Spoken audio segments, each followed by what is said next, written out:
Hello, in this lecture we are going to discuss the computational limitation functions in MATLAB. So let's begin. So here we have computational limits, functions that are rarely used in MATLAB.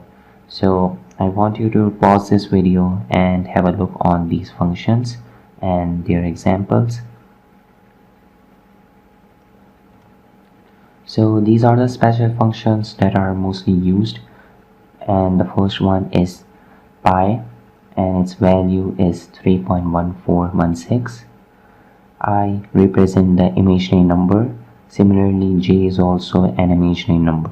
INF is infinity, and it is a result when you divide a number with 0.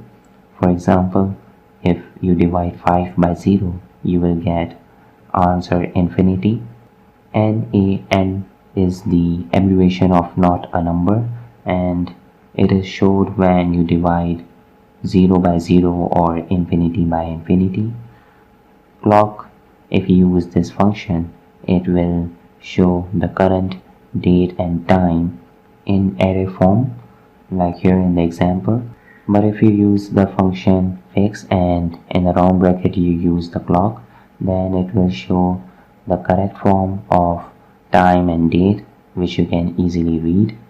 And this is the floating form or decimal form of current, date and time. And here we have the date function that shows the current date, and EPS is the function that shows the distance between one and the next larger double precision floating number, which is very small.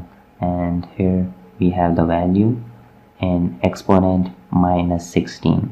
So this table contains the most important function like pi and very rarely used function like clock and date. So these are the exercise questions, very simple, and that's it.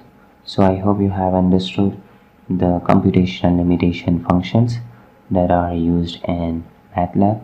These functions are very rarely used and not used commonly. So that's it, and see you in the next one.